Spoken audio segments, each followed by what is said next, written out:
At the beginning of the 20th century, the whole world was fascinated by the adventures of Amundsen, Scott, and Perry. The conquerors of the far north had become the new heroes. The grandeur of their exploits allowed them to enter into the select circle of the world's great discoverers. Jean-Baptiste Charcot and the Duke d'Orléans were also hungry for such adventures, and so they were drawn to the ice-ridden Arctic regions. Jean-Baptiste Charcot was the more famous of these two French explorers. His expeditions to the Antarctic aboard the Pourquoi Pas had quite an impact. In 1905, the less famous Duke d'Orléans, who was more of an enthusiastic amateur, chartered the Belgica and set sail for the east coast of Greenland. The route to Greenland is dangerous, particularly near the coast, which is jealously guarded by the ice pack. To reach the coast, the men and their boats had to do battle, an unequal match given the strength of the forces of nature.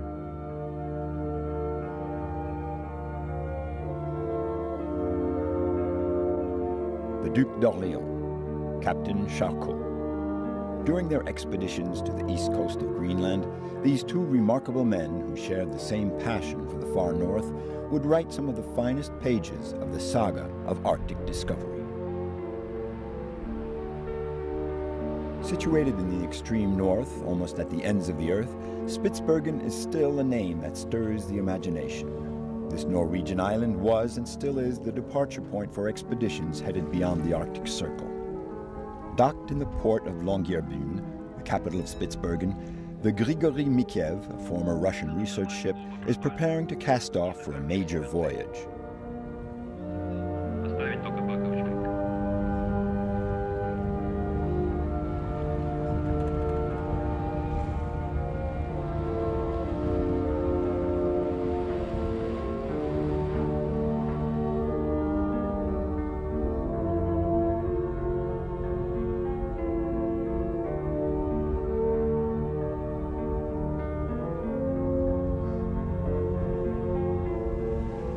There are about 50 passengers on board the Grigoriy Mikheyev, all eager to visit the Arctic. And among them, there are two special travelers, Jean and Anne-Marie. I set out on the traces of the Duke d'Orléans, my great-great-uncle. We're going to try to reach the Île-de-France. Well, with the ice that's coming down, I hope I'll be able to make it. But in any case, it's the start of a beautiful trip. 80 years ago, my grandfather traveled this same route. And yeah, it's a kind of pilgrimage, a culmination for me.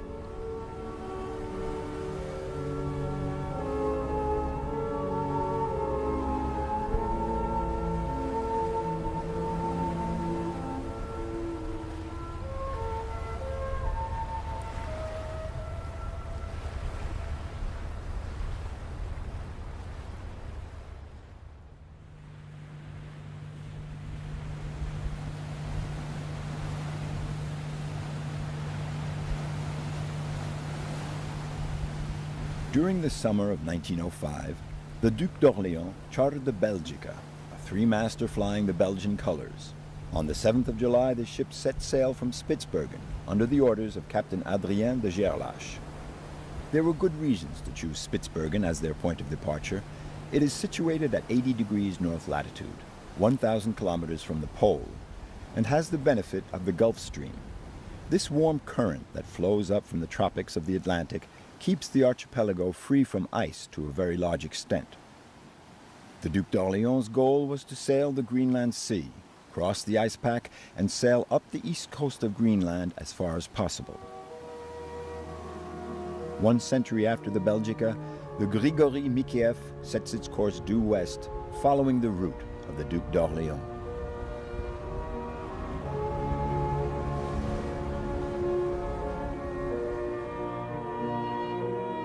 The beginning of the 1900s was a very prolific period for discoveries in all the sciences.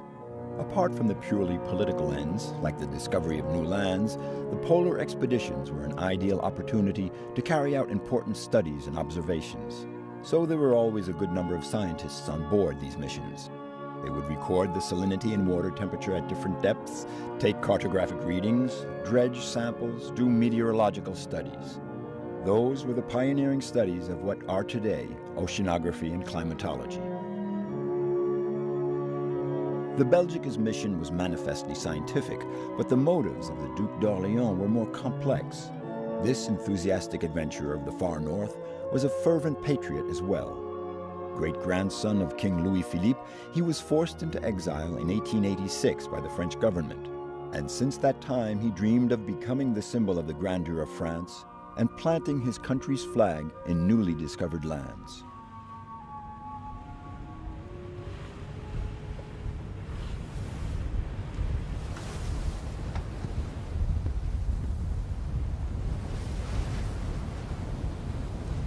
We're one day out of Spitsbergen. The water temperature is now down to -1 degree Celsius. And we're sighting the forerunners of the ice pack. An ice floe, a small fragment of the pack, drifts by like a scout, checking out the ship's hull. All the passengers of the Grigoriy Mikhaev are eager to reach the ice pack. On board, Dennis, the head of the expedition, meets with his team to prepare the program for the next few days. Around what time? I think we should meet around 6:30, 7 o'clock, so we can decide on the program. And then at 7:15, we'll announce dinner. A little sample of the terminology of ice. It was created because there was a need for something precise. For a seaman, it's important to know if the ice that he's going to run into will block him, or... Gérard is the expedition's naturalist guide. We soon get some concrete examples of what he has just explained.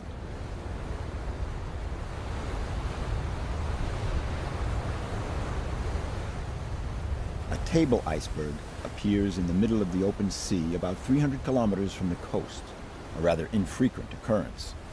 This impressive mass is being moved along by a strong ocean current, the transpolar drift. Icebergs, ice floes, anything in the path of this powerful stream is inevitably driven from the Arctic Ocean towards the eastern coast of Greenland. You see the color of the clouds there ahead of us. In the foreground, the cloud is grey and very spread out. Then there's a swath of relatively light-colored clouds. Then there's a third, much darker band. So what I reckon is that there's some open water there in front of us, then a patch of ice right under the very white clouds, and beyond that there should be again open water, because the clouds take on the color of what's directly underneath. That's what we have on the screen too. Yes, the radar does give the same information, but I got it without radar, without electronics.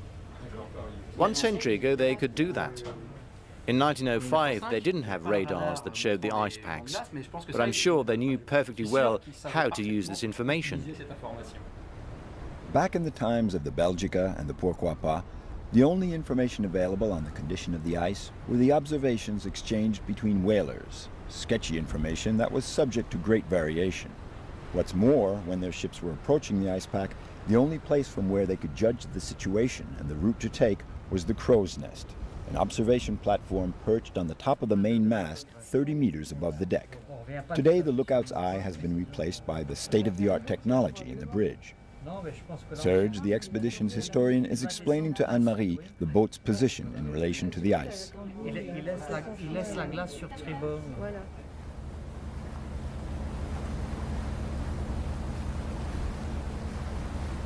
It's 10 p.m. and the Grigoriy Mikhaev has finally come face to face with the ice pack. The Belgica encountered the ice pack on July 9, 1905. The Duke d'Orléans was still a long way from the land that he would discover 3 weeks later and christen Île-de-France. Jean is eagerly awaiting the moment when he will set foot on that land.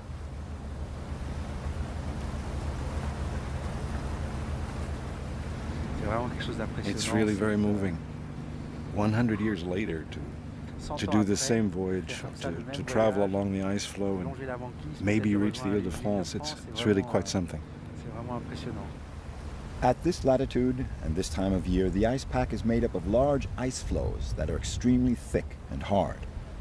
A worrying sight, these elegant, strangely shaped slabs of ice that have been freed by the thaw and the movements of the sea.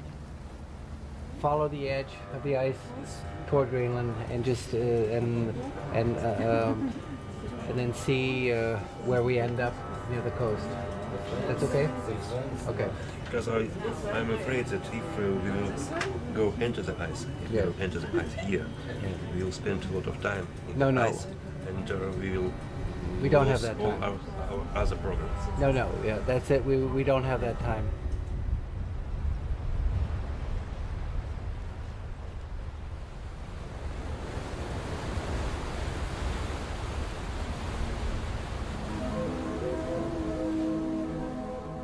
The Grigoriy Mikheyev is sailing south along the ice pack. This is a very risky zone here, a veritable minefield.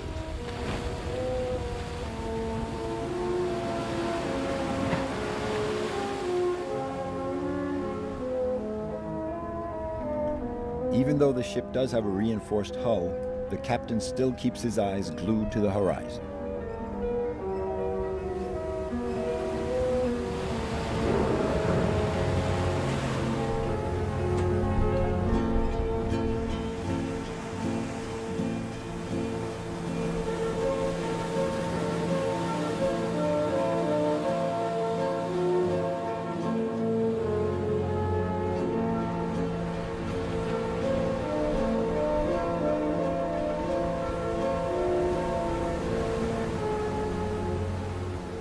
Sailing in the days of the Belgica and the Pourquoi Pas meant constant visual surveillance.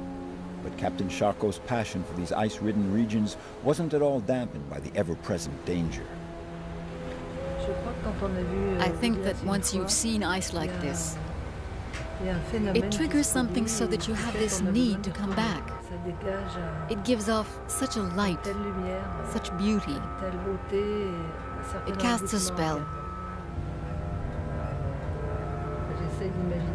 I try to imagine the Pourquoi Pas tacking between the ice and my grandfather up in the crow's nest.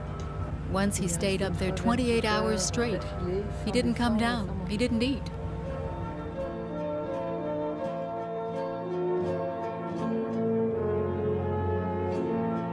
Those explorer ships weren't icebreakers. They had to fight their way forward, either by pushing the ice floes aside or by sliding between them. Navigation in these ice-ridden waters is both subtle and complex, like a game of chess.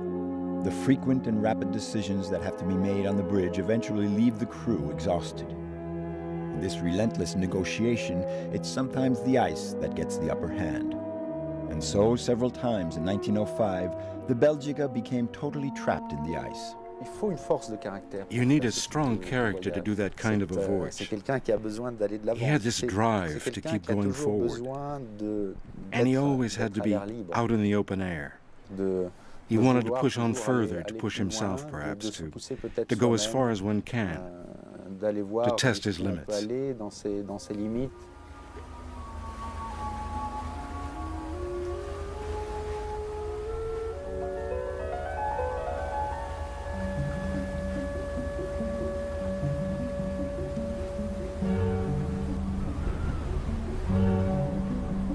The Grigoriy Mikheyev is continuing its route south along the edge of the ice pack.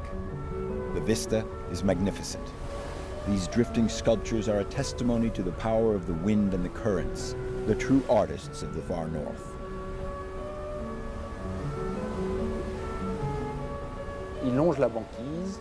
He was hugging the ice floe. So sometimes he can get through, sometimes he can't. So he drops down to the south to get around the ice pack. At the beginning of August, they sight Greenland. There the ice floe is a little more compact, but they manage to make their way through towards the north because that's their goal. They have to get past Cape Bismarck, and once they've passed Cape Bismarck, they'll make it to the Île-de-France. On the 28th of July, the Duke of Orléans set foot on land that no other explorer had reached before. In his logbook, he wrote, "After 20 years of exile, I arrived on soil where I planted the flag of my country with my own hands.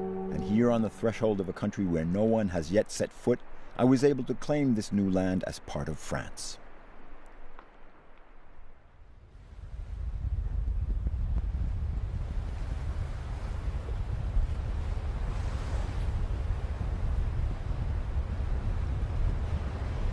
The ship is now venturing into a narrow channel.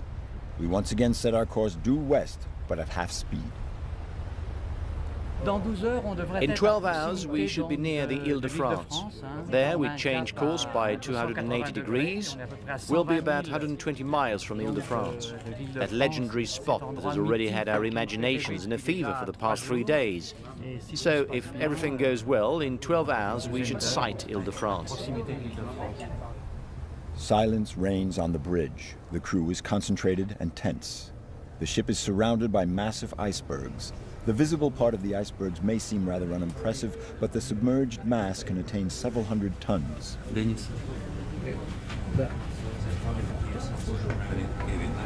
That's heavy ice there. So that's here.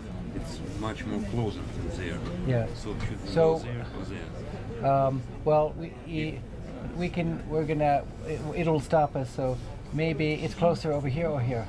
There. It's closer. Okay.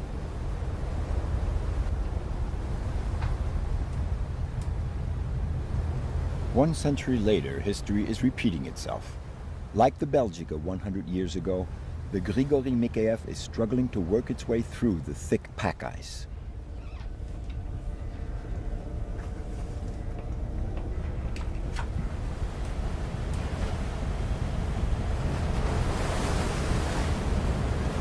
This is exciting now because we're really in the ice, and each kilometer it looks in the distance as if we can go no further, but once we reach that kilometer, we find out that there's new openings that we didn't see before, so we continue right up to the edge. We don't know how far we'll go. It's a real adventure now to see when the ice is going to really stop us, because right now we have an opening that's going to give us a few more kilometers, and we don't know what's going to happen after that.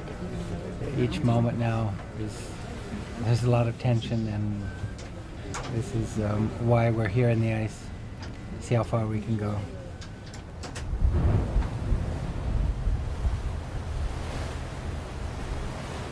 The ice floes are becoming more and more menacing. They butt the hull of our ship like a herd of angry rams. Okay, listen up, people. I talked with Yuri, and we agreed that maybe this is the limit. We have to turn around here. We can maybe push on further through the ice, but it's going to be very slow, and we can't really go much further, so we have to turn around here.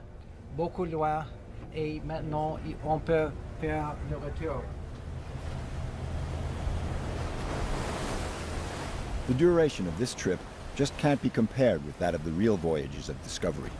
At their height, the Arctic voyages could last anywhere from 4 months to 4 years or more. So we continue our voyage without getting to the Ile-de-France. These are the hazards of the ice floe pack and this kind of expedition. So there you have it. And keep our morale up for the few days that we still have ahead of us.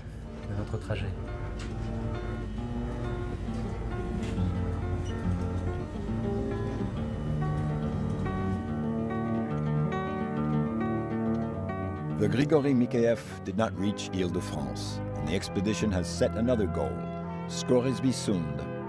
Along with Ammassalik, these are the only 2 villages on the entire 2,400 kilometers of the east coast of Greenland. The name of Scoresby-Sund is inextricably linked to the history of Jean-Baptiste Charcot. This man, who was christened the Polar Gentleman, sojourned there many times. This first part of our voyage has plunged the passengers of the Grigoriy Mikheyev into the Arctic world.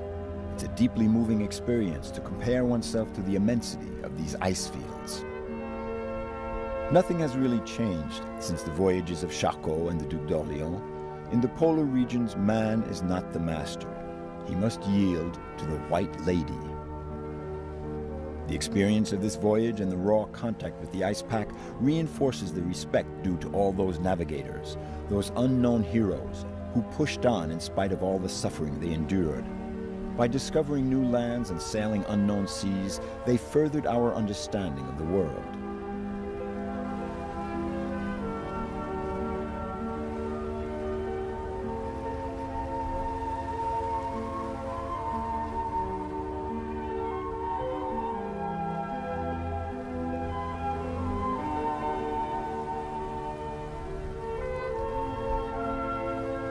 The Grigoriy Mikheyev sails along the edge of the ice pack for another 2 days. This dense pack grows smaller as the ship nears land. The last floes disappear, and the outline of Greenland appears on the horizon.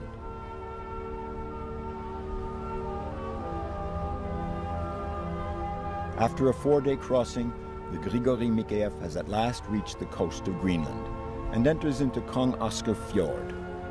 Titans of massive, imperturbable ice stand guard over the entrance. A little further on, they drop back to reveal the landscape of a glacial valley.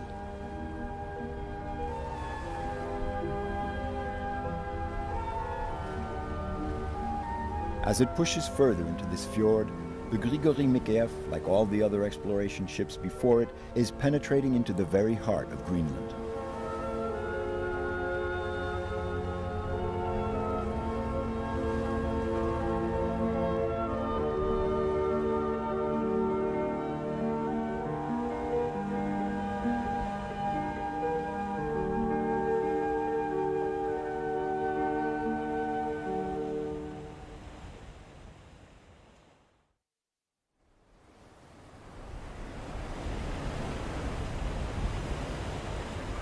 All during the night, the Grigoriy Mikheyev progressed up the fjord. In the morning, we have a clear view of the bare mountains, a breathtaking landscape. The many layers of stratification bear witness to the intense geological activity of this region when the North American plate separated from the European plate 100 million years ago.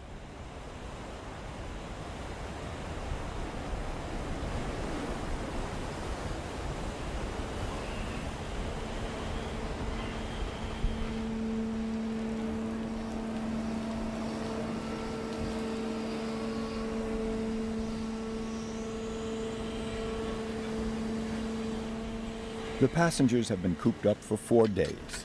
Now it's time for them to get out and stretch their legs. This is a far cry from the weeks and even months of sailing that the seamen of the Pourquoi Pas had to endure. But these first steps on the soil of Greenland are certainly welcome.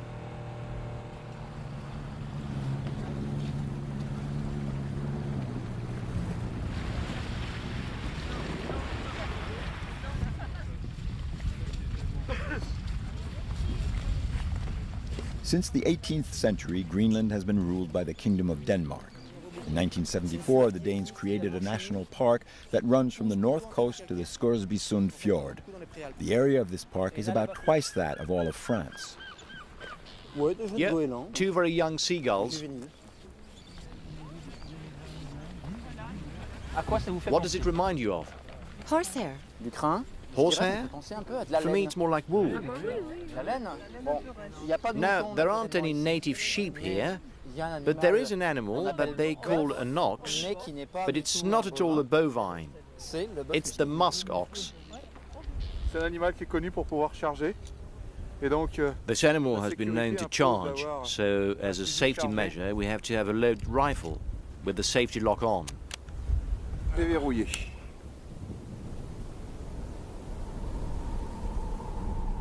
At the beginning of the 20th century, the world had not yet become aware of the problem of man wiping out entire species.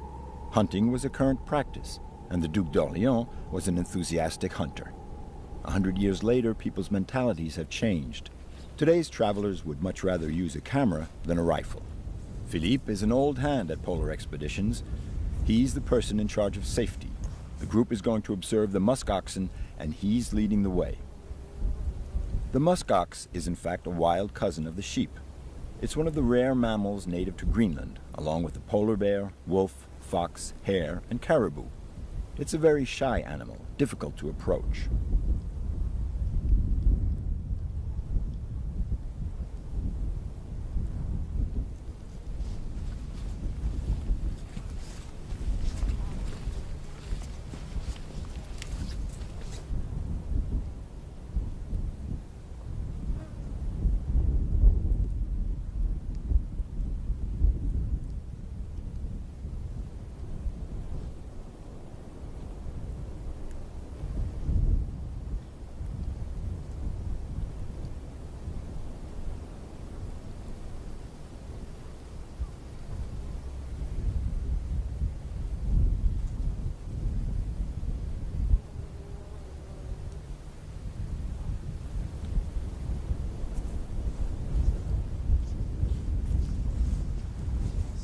He's the one who'll decide the distance.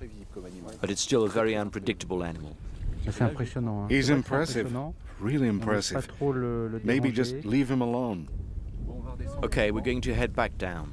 Incredible, now that's what I call seeing the sights. Great, mission accomplished. All right, 100%. We're going to head straight down. We'll see where the zodiac is. But let's stay together, okay?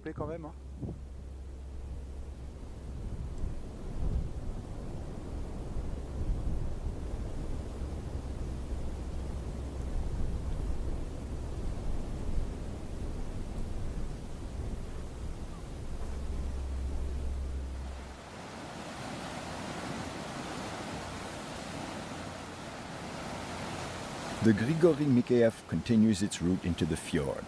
The steep walls become plunging ramparts, more than 1,000 meters from the deck of the ship to the top of the world's highest cliffs.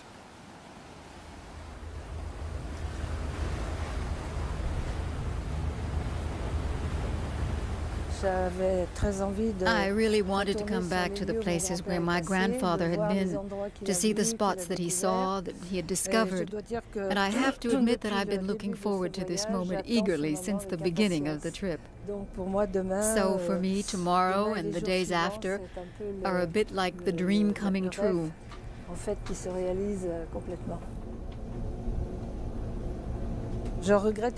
I do regret that we didn't get to go to Ammassalik.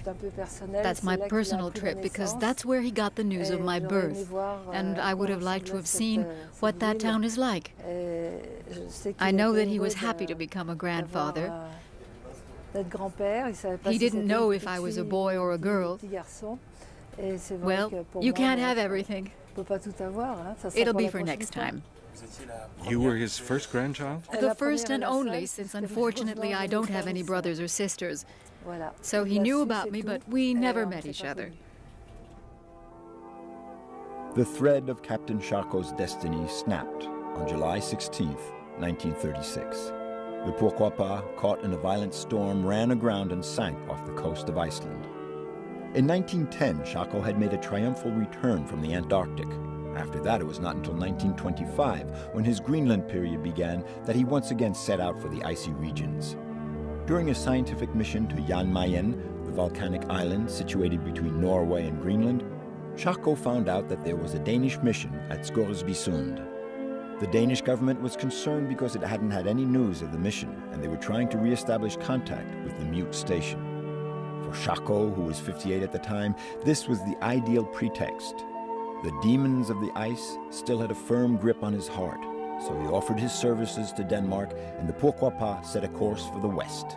It was the first French ship to anchor on the east coast of Greenland.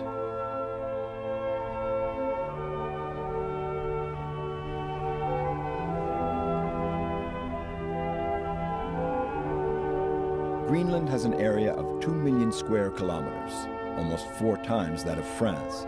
It has the world's largest expanse of ice after the Antarctic. But in summer, when the snows melt, a thin blanket of vegetation springs up all along the coast. According to the legend, in 982, the Viking Eric the Red, filled with wonder by this verdant country, gave it its name, Greenland. This gigantic island was formed when a part of what is now Canada broke off around 2.5 million years ago. Around 85% of Greenland is covered with an ice cap called the Innlandsis. Glaciers form by the accumulation of snow over thousands of years, each new layer compressing the previous ones. Near the coast, the glaciers calve, meaning they collapse under their own weight, giving birth to icebergs.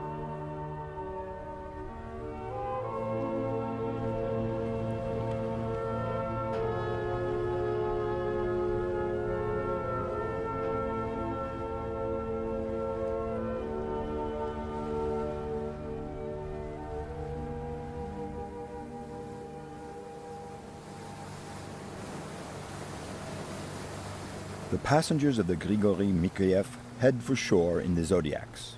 The first steps on the ice of this vast Innlandsis, and the first feeling of vertigo before its endless expanse.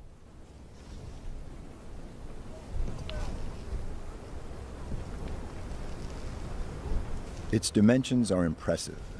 2,400 kilometers long, 1,000 kilometers wide, and an average altitude of 2,000 meters.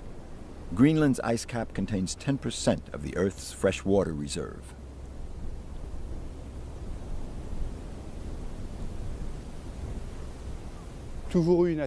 I've always had this fascination for this low, slanting sunlight, for these borderline regions where nature tolerates man, but where he's not really in his element. It's a serious disease, a real virus. When you catch it, once you've tasted it, you're hooked on a hard drug, and it's been more than 20 years now.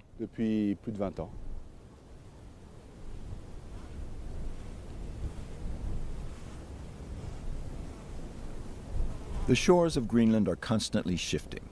Gigantic icebergs with bizarre forms that topple off the front end of the glaciers drift in the fjord, pushed by the winds and pulled by the currents. They offer the visitors a dazzling spectacle. Icebergs are usually white because they contain tiny air bubbles. But when these bubbles are forced out under excessive pressure, the iceberg has a more bluish tint.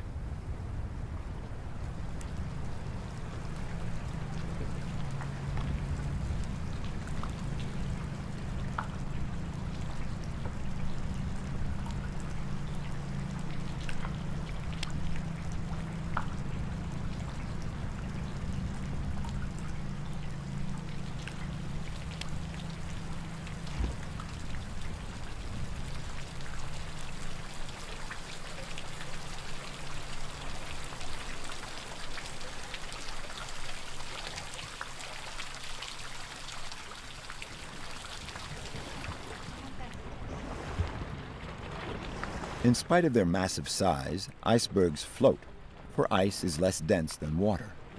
And one has to imagine the 4/5 of the iceberg that remain submerged. The icebergs of Greenland are known for drifting quickly. Their average speed is 7 kilometers per year. Once they escape from the fjord, they can travel up to 4,000 kilometers south before they melt in the Atlantic Ocean.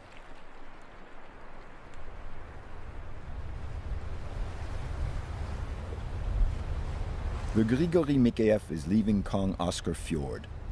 We're now heading towards the Skorabisund, the largest fjord in the world, and our next port of call will be the village of the same name. On board, a relaxed atmosphere settles in. Everyone is absorbed in their own occupations. Tonton était encore réveillé, il devait être 4h30 du matin, il y a marqué poisson d'avril dessus. We sail during the night to reach the village. The officer on watch is responsible for the ship until the first light of dawn. At this time of year, there's no more midnight sun. The night that comes on offers us a different treat. The aurora borealis, the northern lights. The ancients, frightened by these mysterious visions, thought they were some kind of devil's work, and the explorers were filled with wonder on seeing them.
At the entrance of the fjord, the Grigoriy hoists the flag of Greenland. the village of Scoresbysund has a singular history. In 1882, Gustav Holm, a Danish explorer, discovered Ammassalik, a region thought to be uninhabited, but there were Eskimo families living there in primitive conditions. The Danish government decided to organize this community into a village. In a few years, the station was thriving. But the Norwegians were also claiming trading rights in this region. To avoid a confrontation, the two countries signed an agreement that put an end to the Danish trade monopoly in Greenland. Danish public opinion saw this concession as a capitulation. In 1925, Ejnar Mikkelsen, one of the great polar explorers, transferred the Eskimos of Ammassalik further north to Scoresbysund, thus creating a new trading post.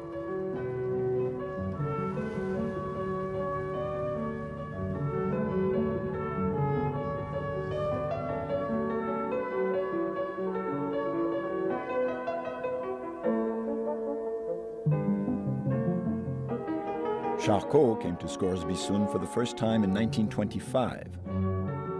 A year later, the French Academy of Sciences asked him to go back to the fjord to gather more fossils. In the Faroe Islands, north of Scotland, Charcot took Mikkelsen on board. A year had gone by since the Eskimos had been moved to the north, and the Dane was eager to see how his transplanted community was faring.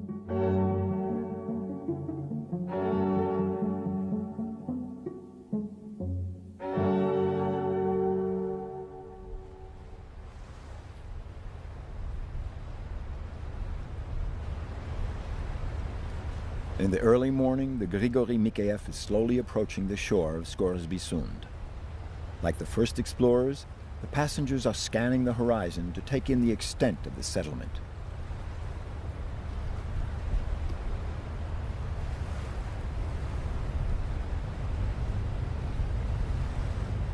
This morning when I sighted the village, I was thrilled. I was so excited because I was seeing it for the first time. I had seen some photos, but the way you imagine it is often completely different. And I imagined myself arriving in the village. My grandfather had a strong connection with the village of Scoresbysund.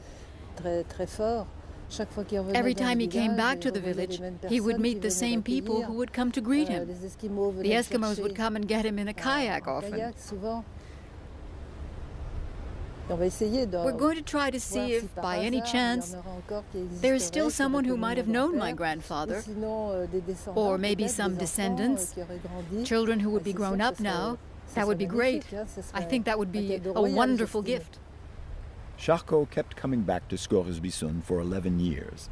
His travel diary relates the many friendly encounters he made there.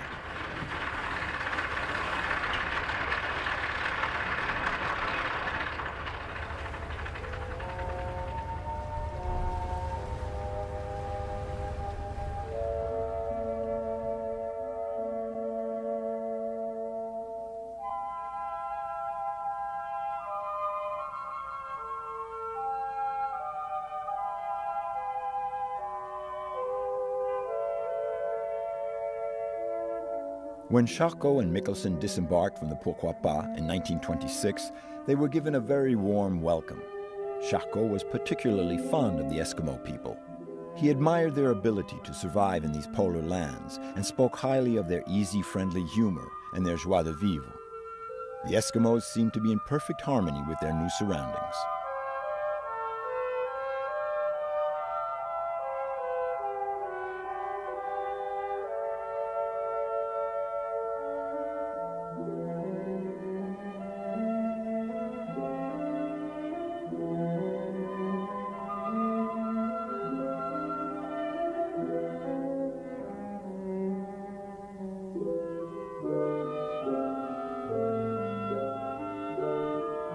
The Eskimos of Scoresbysund had given up their nomadic ways and were living in wood and stone homes.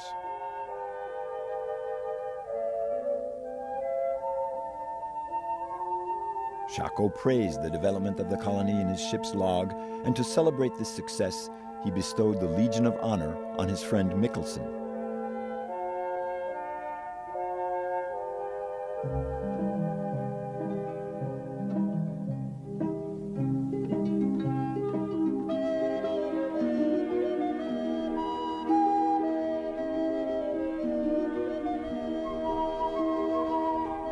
Now, 80 years later, the colony has become a full-fledged town with a population of 500.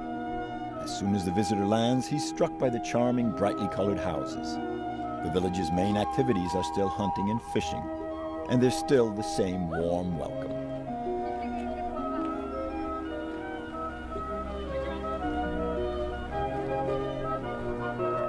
The passengers of the Grigoriy Mikheyev come ashore to this legendary village.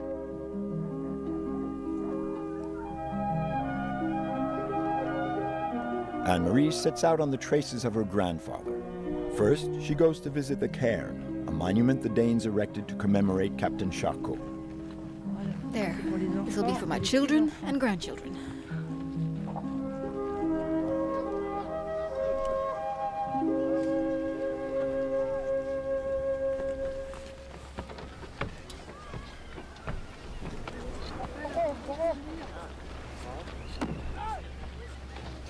The crew of the Grigoriy Mikheyev then heads for the Danish weather station.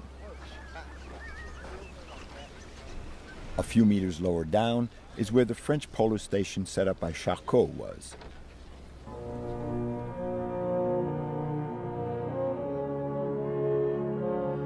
From 1930 on, Charcot, with the backing of the Naval Academy, the Bureau of Longitudes, and the Academy of Science, was busy with the preparation for the International Polar Year. The campaign of the summer of 1931 was focused on the founding and organizing of the Scoresby-Sund station, with the help of scientists, the Danish authorities, and local labor. Its mission was to accommodate expeditions specialized in geophysics and meteorology. They held a banquet for all the participants of the polar year. And now, Anne-Marie, without even knowing it, finds herself in the exact spot where that banquet took place. Can you see the head of the Danish station shows us what's left of the old French station. That year that the members of the polar mission spent in Scoresby-Sund from 1932 to 1933 achieved two of Charcot's goals. France participated in an international scientific undertaking, and the French Navy, by helping carry out these important scientific operations, showed that it was true to its traditions.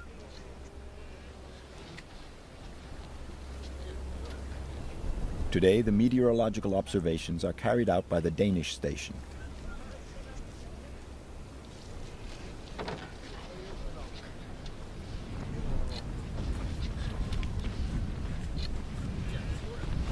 Dennis comes along with Anne-Marie when she goes to visit the mayor, the person most apt to know about anyone in the village that may have known her grandfather.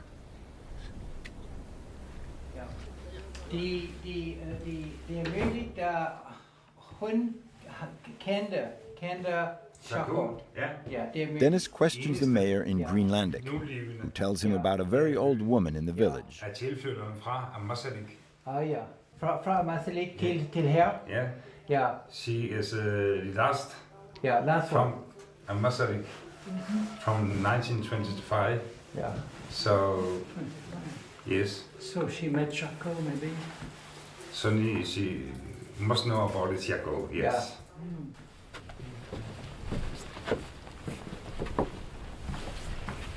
Anne-Marie, we're getting close to our goal? Yeah, we're getting warm. It's so exciting and so moving at the same time. Especially since today's September 15th. Tomorrow's the 16th. It's a lot all at once. Where to now? Well, let's go to that lady's, the old woman who might have known my grandfather. Would she still remember him? Any stories about him?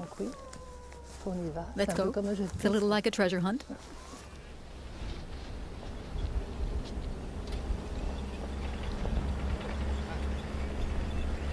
The group crosses the village, closely following the mayor's directions to get to the house of the old woman, the last survivor of the migration from Ammassalik.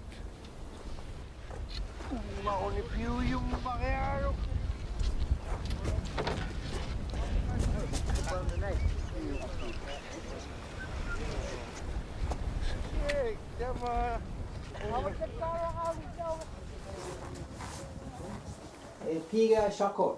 Piga Charcot. Anne-Marie.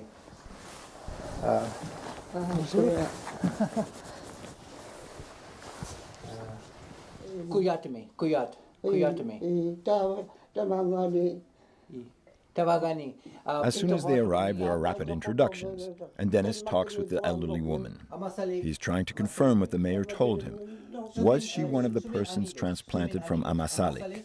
Did she know Charcot? But might she have seen him in Ammassalik? Yes, she's been to Ammassalik, but she was young. It wasn't right at Ammassalik, it was another place nearby. So here she is.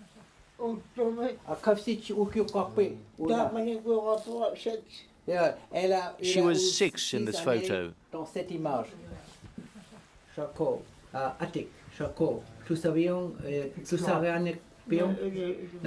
No, she's never heard of the name Charcot. The doubt has now been dispelled. Yes, this woman was one of the persons transplanted, but she never met Charcot.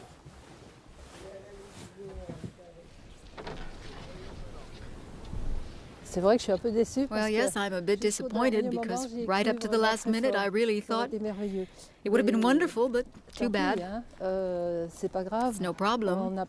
We had a great day. I saw the village that my grandfather knew. I saw the monument with the plaque, and that's all good.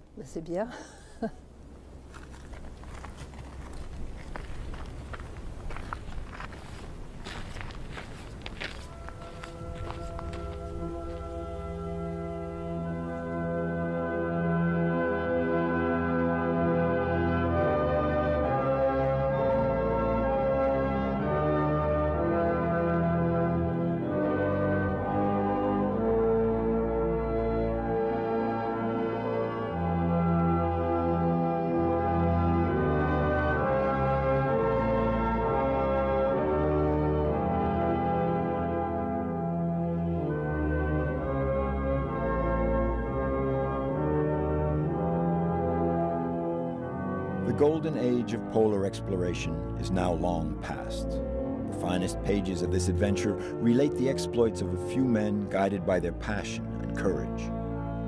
With their expeditions to the east coast of Greenland, Jean-Baptiste Charcot and the Duke d'Orléans contributed each in his own way to the saga of polar exploration. Aware of the danger but driven by the same thirst for discovery, they set their now legendary ships, the Pourquoi Pas and the Belgica, on the risky routes of the ice fields.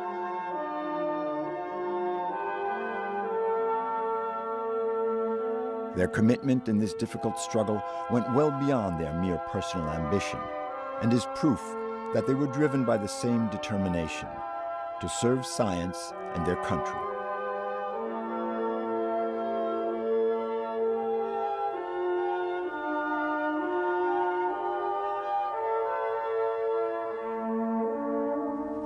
The far north still remains just as fascinating. For the passengers of the Grigoriy Mikheyev, seeing the ice pack landing on the shores of Greenland is often the fulfillment of a lifelong dream. A long interior voyage fired by the accounts of the famous explorers. The experience of the far north also leaves its mark on the spirit. One comes back stronger, but also more humble. As the voyage draws to a close, all the passengers now know that before the force and beauty of nature, they are no longer quite the same.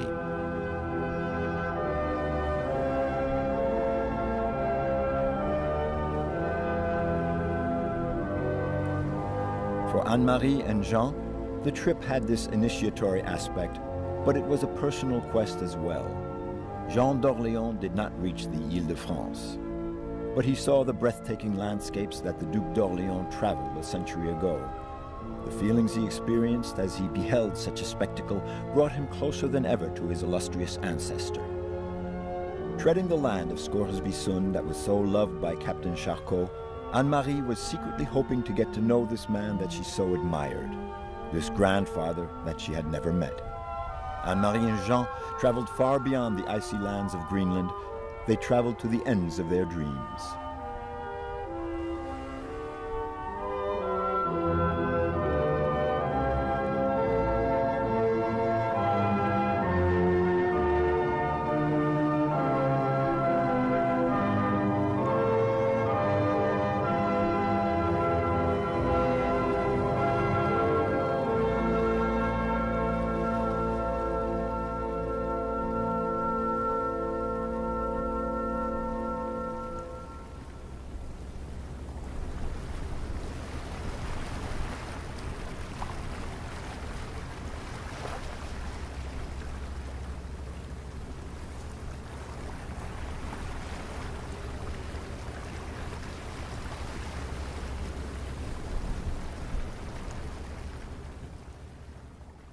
discoveries in all the sciences. Apart from the purely political ends, like the discovery of new lands, the polar expeditions were an ideal opportunity to carry out important studies and observations. So there were always a good number of scientists on board these missions. They would record the salinity and water temperature at different depths, take cartographic readings, dredge samples, do meteorological studies. Those were the pioneering studies of what are today oceanography and climatology. The Belgica's mission was manifestly scientific, but the motives of the Duke d'Orléans were more complex. This enthusiastic adventurer of the far north was a fervent patriot as well. Great-grandson of King Louis-Philippe, he was forced into exile in 1886 by the French government. And since that time, he dreamed of becoming the symbol of the grandeur of France and planting his country's flag in newly discovered lands.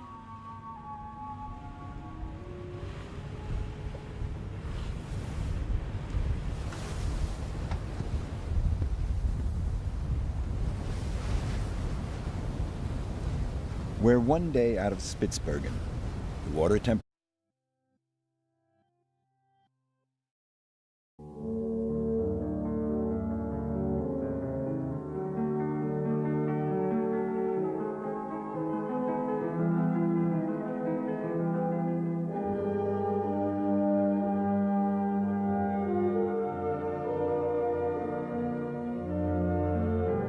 At the beginning of the 20th century, the whole world was fascinated by the adventures of Amundsen, Scott, and Perry. The conquerors of the far north had become the new heroes. The grandeur of their exploits allowed them to enter into the select circle of the world's great discoverers. Jean-Baptiste Charcot and the Duke d'Orléans were also hungry for such adventures, and so they were drawn to the ice-ridden Arctic regions. Jean-Baptiste Charcot was the more famous of these two French explorers. His expeditions to the Antarctic aboard the Pourquoi Pas had quite an impact. In 1905, the less famous Duke d'Orléans, who was more of an enthusiastic amateur, chartered the Belgica and set sail for the east coast of Greenland. The route to Greenland is dangerous, particularly near the coast, which is jealously guarded by the ice pack. To reach the coast, the men and their boats had to do battle, an unequal match given the strength of the forces of nature.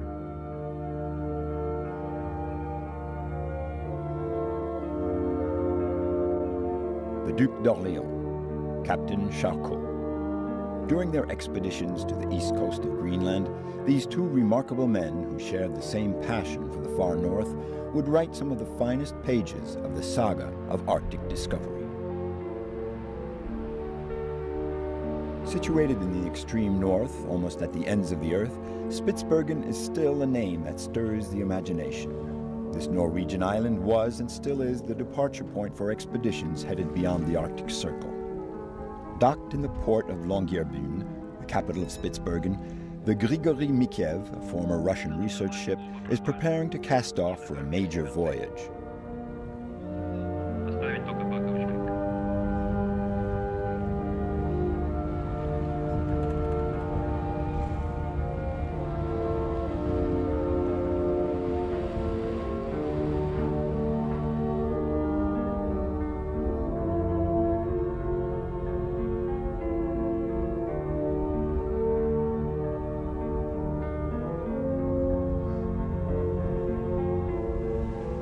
There are about 50 passengers on board the Grigoriy, all eager to visit the Arctic. And among them, there are two special travelers, Jean and Anne-Marie.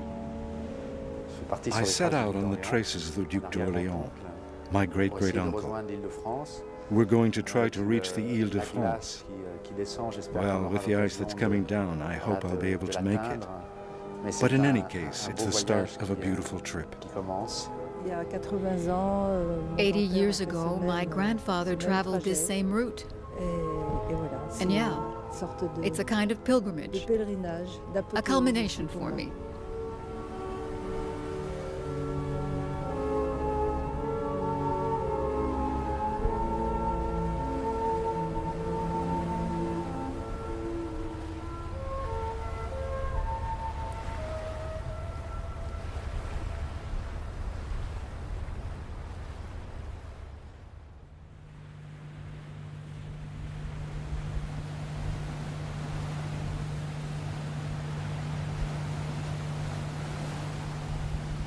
During the summer of 1905, the Duke d'Orléans chartered the Belgica, a three-master flying the Belgian colors. On the 7th of July, the ship set sail from Spitzbergen under the orders of Captain Adrien de Gerlache. There were good reasons to choose Spitzbergen as their point of departure. It is situated at 80 degrees north latitude, 1,000 kilometers from the pole, and has the benefit of the Gulf Stream.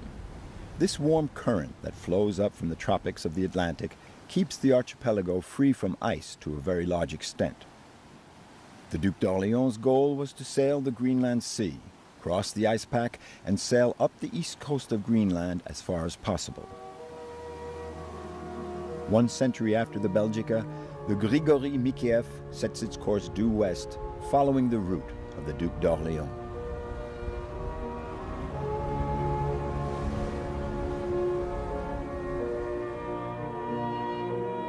The beginning of the 1900s was a very prolific period for